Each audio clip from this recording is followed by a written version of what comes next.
নাই উদ্দেশ্যটো চাওক আৰু গছপুলি আজি দিনটোৰ ভিতৰত যিমান সময় পাৰোঁ গোটেই দিনটোৱে গছপুলি ৰুম।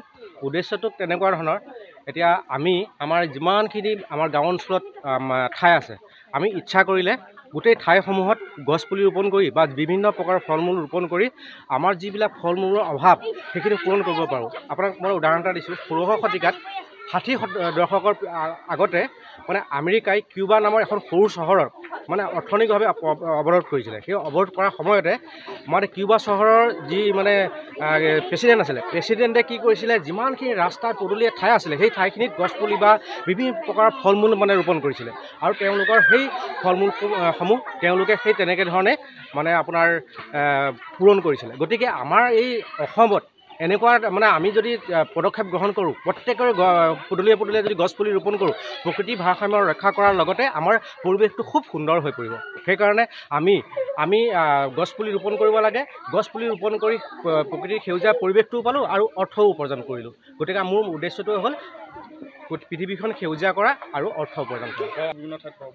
এতিয়া চাওক আমি মানে ডিব্ৰুগড় তিনিচুকীয়া ইফালে আপোনাৰ কাজিৰঙাৰ পৰা ধৰি গোলাঘাট যোৰহাট শিৱসাগৰ ইফালে তিনিচুকীয়া শদিয়া আৰু ইফালে ধেমাজিত সকলো অঞ্চলতে আমি সকলো ডিষ্ট্ৰিক্টতে গৈ কিনে আমি প্ৰচাৰ অভিযান অব্যাহত ৰাখিছোঁ যাতে আমি সকলোৱে গছপুলি ৰুব লাগে।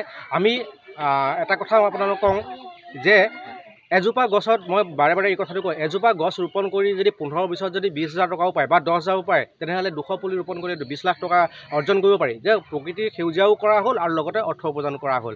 তো মই আৰু এটা আমি পদক্ষেপ গ্ৰহণ কৰিছোঁ কিছুমান ধৰক বাহিৰত লোক থাকে চাকৰি কৰে তেওঁলোকে নিজৰ বাৰীখন মানে বনাবৰ কাৰণে সুবিধা নাপায় সময় নাপায়। আমি গৈ নিজেই সেই অঞ্চলত তেওঁক মানে বাৰীখন পাতি দিয়া ব্যৱস্থা কৰিছোঁ আৰু গছপুলিখিনি যেতিয়ালৈকে আমি ঠন ধৰি নুঠে তেতিয়ালৈকে আমি দায়িত্ব লওঁ।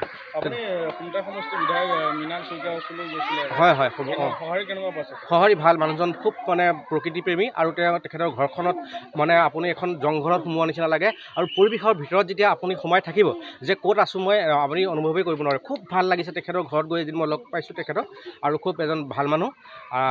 প্ৰকৃতিৰ মই তেখেতক কৈছোঁ যে আমাৰ যিমানখিনি আমাৰ কি কয় বিধানসভাত MLA আছে আমি তেখেতসকলৰ ঘৰত প্ৰত্যেকৰ ঘৰত আমি যাব পৰা মানে সময় পোৱা নাই। তথাপিতো তেখেতৰ ঘৰত গৈ পেলাই মই কৈছোঁ যে আপুনি সঁচাকৈ এজন অন্য মানে কি MLAৰ তুলনাত ব্যতিক্ৰমী পদক্ষেপ আপুনি গ্ৰহণ কৰি আহিছে বুলি মই তেখেতক জনাইছোঁ।